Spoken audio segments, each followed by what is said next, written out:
माता दी। आप सभी का आपके अपने चैनल ज्योतिष बाई कमला पांडे में हार्दिक स्वागत है। इस वीडियो में हम चर्चा करेंगे बसंत पंचमी के उपायों की।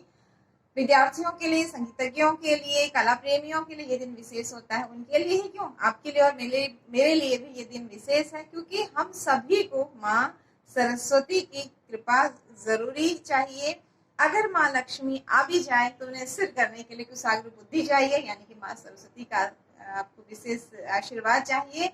अगर माँ सरस्वती की कृपा आपके पास है तो माँ लक्ष्मी की कृपा आप कर ही लेंगे अपनी कुशाग्र बुद्धि से और अपनी कर्मठता से।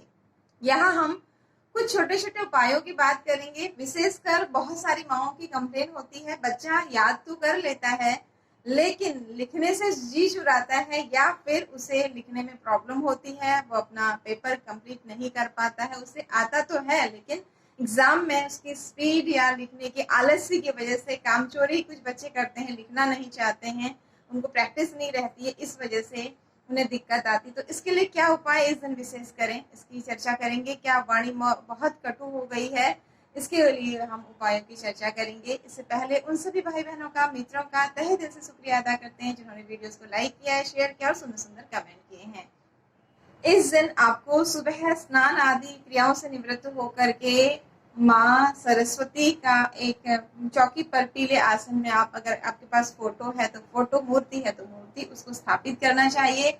उसके बाद धूप, दीप, हल्दी, चंदन, अक्षत, पुष्प, पीले का जितना अधिक प्रयोग आप करेंगे उसका बहुत अधिक महत्व होता है। बसंत पंचमी के दिन पीला भोग, पीला पुष्प, आपको स्वयं भी पीले वस्त्र धारण करने चाहिए और माँ को भी पीले वस्त्र इस दिन आपको चढ़ाने चाहिए, यानी कि पीली चुनरी आप चढ़ा सकते हैं, मूर्ति है तो पीली साड़ी आप चढ़ा सकते हैं। इस तरह से केसर और हल्दी का प्रयोग अपनी पूजा में जरूर करें। अपने बच्चों से इस दिन पूजन करवाएं सुबह जल्दी। वैसे तो हर रोज अगर आप जल्दी स्नान करते हैं, स्नान के ऊपर भी बहुत सारे वीडियोस पहले दिए हुए हैं, आगे फिर चर्चा करेंगे कि कौन से समय का स्नान आपको बहुत अधिक लाभ देता है। तो सुबह ब्रह्म मुहूर्त में आप इस दिन जरूर बच्चों को उठा करके स्नान करवा के, अगर आप 6 बजे के आसपास ही पूजन करवाते हैं तो बहुत अच्छा। अन्यथा आप 24 घंटे किसी भी समय बसंत पंचमी के दिन करवा सकते हैं। उसके बाद अब उपायों की बात करते हैं। आपको सारे अपने, अगर आप कला प्रेमी हैं तो अपने वाद्य यंत्रों का, अपने उपकरणों का आपको पूजन करना चाहिए। जैसे वास्तु शास्त्री हैं, उन्हें अपने वास्तु के जो भी उनके पास कंपास वगैरह है उनका पूजन करना चाहिए, पंचांग आदि का पूजन करना चाहिए। इसी तरह से आप अगर तबला, हारमोनियम, वीणा आदि रखते हैं तो उनका पूजन आपको करना चाहिए। और विद्यार्थियों को अपनी पुस्तकों का पूजन इस दिन जरूर करना चाहिए। आपको जिन विषयों में कठिनाई लगती है उन विषयों में आप पहले माँ सरस्वती के आगे धूप, दीप, गंध, अक्षत, पुष्प से पूजन करने के बाद हल्दी एक कटोरी में रख लीजिए। पीतल का अगर कोई पात्र मिल जाए आपको तो बहुत अच्छा, चाहे वो प्लेट हो या कटोरी हो सकती है पीतल की, अन्यथा आप कोई भी पात्र ले लें। उसमें आप हल्दी को अपनी अनामिका उंगली से घोलें और ओम एम सरस्वती नमः या ओम एम नमः भी बोल सकते हैं। आप किसी भी तरह से माँ सरस्वती को आपको याद करना है सच्चे दिल से, चाहे आप ओम सरस्वती नमः बोले, ओम नमः बोले, एम नमः बोले, यानी एम जो है वो माँ सरस्वती का बीज मंत्र है। जैसे सभी जानते हैं एम ह्रीम क्लीम चामुंडाय विचे का जब आप सभी करते होंगे नवरात्रों में, तो उसमें से जो एम मंत्र है वो माँ सरस्वती का है। तो आप जिस भी भाव आपके अंदर होना चाहिए, जिस भी मंत्र का उच्चारण आप करें, माँ सरस्वती का 108 बार आप नाम लें। उस हल्दी को आप निरंतर अपनी रिंग फिंगर से, राइट हैंड के रिंग फिंगर से घुमाते रहें। उसके बाद उसका तिलक माँ सरस्वती को करने के बाद अपने माथे पर करें। हो सके तो इसमें थोड़ा केसर, गंगा जल, गुलाब जल भी आप मिला लें। फिर ये हल्दी का जो घोल है ना आपका, एक सिद्ध घोल हो जाएगा। इसे आप किसी बर्तन में इकट्ठा कर लें। हर रोज माँ सरस्वती का ध्यान करते हुए आप अपनी पढ़ाई से पहले अपने माथे पर इसका तिलक करें और बसंत पंचमी के दिन अपनी सभी पुस्तकों में इसका आप तिलक करें या फिर स्वास्तिक बनाएं। फिर देखिए आपकी मेहनत का रिजल्ट आपको किस तरह से मिलता है। मेहनत तो आपको करनी होगी, ऐसा नहीं कि आपने स्वास्तिक बना लिया तो आपको पढ़ना नहीं पड़ेगा, लेकिन हाँ, जो आप परिश्रम करेंगे उसका पूरा फल आपको जरूर मिलेगा। इस तरह से आपको अपने पेन, कॉपी, जो भी आपकी सामग्री है उन सबका पूजन करना चाहिए।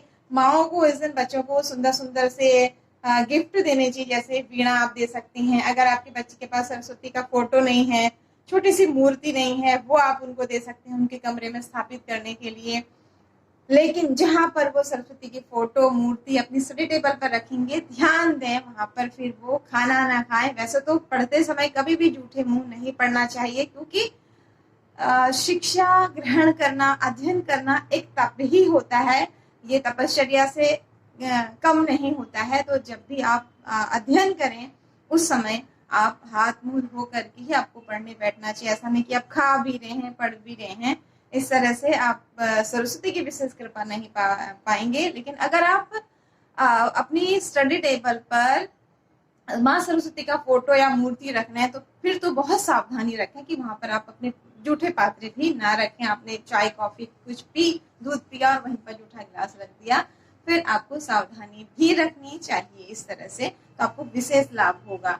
अगर बच्चा लिखने से जी चुराता है तो इस दिन जो आपको हल्दी का घोल बताया, इस घोल के अलावा आपको बच्चे से कहना है कि वो एक पेपर ले ले और लाल पेन से ओम एम नमः 108 बार लिखे और उस कॉपी को अपने पास रखे। लगभग 5 मिनट इसमें उसको लगेंगे और ऐसा वो अगले फिर बसंत पंचमी के दिन शुरू करना है। अगले 21 दिन तक उसे लिखना है और अपनी स्पीड बढ़ानी है और अपने जो मंत्र है ये इसको सुंदरता से लिखते जाना है। जैसे जितनी जल्दी वो इसको कंप्लीट कर लेगा उसकी स्पीड और उसका राइटिंग स्किल बढ़ता चला जाएगा। ये उपाय फिर उस डायरी को वो अपने पास ही रखे जहां पर वो सरस्वती की मूर्ति या फोटो रखी हुई है वहीं रखा रहने दें। इससे उसको काफी मदद मिलेगी। वैसे तो उत्तम होता है कि अनार की कलम मिल जाए आपको और अष्टगंध की स्याही, लेकिन ये पॉसिबल नहीं है और इतना आसानी से बच्चा लिख भी नहीं पाएगा। तो अगर आपको मिल जाए अष्टगंध और अनार की कलम तो कुछ आप ऊपर से उसमें कुछ जैसे 5 बार 7 बार 8 बार 9 बार इस तरह से आप उसके अनार की कलम और अष्टगंध से लिख लें, फिर लाल पेन से लिख लें। अगर ना मिले तो केवल लाल पेन से भी आप लिख सकते हैं। इसके अलावा अब बात करते हैं, अगर आपकी वाणी में बहुत कटुता है, आप बोलना नहीं चाहते हैं बुरा फिर भी कुछ ऐसा बोल जाते हैं कि लोगों को बुरा लगता है, तो इसके लिए आपको माता का अभिषेक करें शहद से और उस जो आप पहले उन्हें स्नान कराएं स्वच्छ जल से, फिर शहद से स्नान कराएं और उसे एकत्र करके पात्र में रख लें, उसमें और शहद मिला लें। अगर ऐसा संभव नहीं, आपके पास ऐसी छोटी मूर्ति नहीं है जिन्हें आप स्नान करा सकते हैं, तो जो भी फोटो मूर्ति है आप उन्हें थोड़ा सा स्पर्श करा दें शहद का और उस बचे हुए फिर उंगली को वापस उसी में घुमाएं। ठीक उसी तरह एम सरस्वती नमः उसमें घुमाते हुए आपको उस शहद को भी मंत्रित कर लेना है। और निराहार आपको बसंत पंचमी के दिन इसका सेवन करना है। 1/4 स्पून आप स्टार्ट कर सकते हैं और आधा चम्मच तक आप इसे खा सकते हैं। हर रोज 40 दिन तक इसका सेवन करें और इस मंत्र का आप 5 बार 7 बार उच्चारण रोज करें। 108 बार कर सकते हैं तो अति उत्तम, अन्यथा 5 बार 7 बार आप करें। 41 दिन के बाद आप अपनी वाणी में परिवर्तन देखेंगे। यही नहीं, अगर आपने निरंतर ये प्रयोग किया कुछ सालों बाद आपकी वाणी में वो तेज हो जाएगा कि लोग आपको सुनना पसंद करेंगे। यही नहीं, आपके आशीर्वाद फलित होने लगेंगे। करके देखिए, सकारात्मकता के साथ जब भी आप उपाय करते हैं निश्चित रूप से आपकी ही पॉजिटिविटी आपकी सफलताओं को बढ़ाने वाली होती है। दूसरा कोई आपके लिए कुछ नहीं करता है। जब आप स्वयं सकारात्मक होते हैं, अपने प्रयासों को करते हैं, तो निश्चित रूप से सफलता आपके कदम चूमती है। आज नहीं तो कल, नहीं तो 2 साल, नहीं तो 5 साल बाद, निश्चित रूप से निरंतर प्रयास और कठिन परिश्रम अगर आप करते रहते हैं, साथ में उपाय करते रहते हैं, तो आपको सफलता जरूर मिलती है। इसके अलावा जैसे आपसे कहा कि पीले भोग, पीले पुष्प, पीले वस्त्रों का बहुत ही महत्व है। बृहस्पति ग्रह को बल मिलता है, माँ सरस्वती की कृपा मिलती है आपको और ज्ञान बुद्धि इन सभी को देने वाली माँ सरस्वती और बृहस्पति ग्रह हैं। इसलिए मैक्सिमम चढ़ाएं भी और पहने भी पीले चीजों को और खाएं भी पीले चीजों को। केसर हल्दी का प्रयोग जरूर करें इस दिन, अपने बच्चों को जरूर कराएं। पॉजिटिविटी जब हम ग्रहण करते हैं तो इससे पहले हमें अपनी नेगेटिविटी को रिमूव करना जरूरी होता है। नेगेटिविटी कई बार बाहर से भी आती है, नजर, बददुआ, हाय, ये सब कई बार हमारी खुद की नेगेटिविटी भी होती है। हमारी खुद की ऑरा ऐसी हो जाती है, हम कुछ ऐसे लोगों से मिलते हैं, उठते बैठते हैं, या हमारे थॉट प्रोसेस ऐसा हो जाता है कि हम नेगेटिव हो जाते हैं। तो पीली सरसों अपने ऊपर से उतार लीजिए, यानी कि 7 बार या 5 बार, और इसे अग्नि में जला दीजिए। कपूर के साथ इसे जला दीजिए। जब आप कपूर के साथ पीली सरसों को जलाते हैं ये ब्लैक मैजिक जैसी चीजों को भी काटती है और आपकी घर की और आपकी बॉडी की और आपको क्लियर करती है। बच्चों की ऑरा इस तरह से जरूर क्लियर करें। ये जब जल जाए तो उसे जलने के उसके बाद आप जब शांत हो जाए यानी ठंडा हो जाए, किसी पेड़ की जड़ में इसे डाल सकते हैं। इससे आपकी नेगेटिविटी रिमूव होगी। फिर आप उपाय कीजिए, पूजा कीजिए, पॉजिटिविटी को बढ़ाइए और कठिन परिश्रम करते हुए आगे बढ़िए। मेरी ढेर सारी शुभकामनाएं आप सभी के लिए और आपको हार्दिक शुभकामनाएं, अग्रिम ढेर सारी शुभकामनाएं। जयकाराय शेरा वालिदा, बोल सांची दरबार की जय। जय माता दी। अगले वीडियो में फिर मिलेंगे नए राशिफल नई जानकारी के साथ।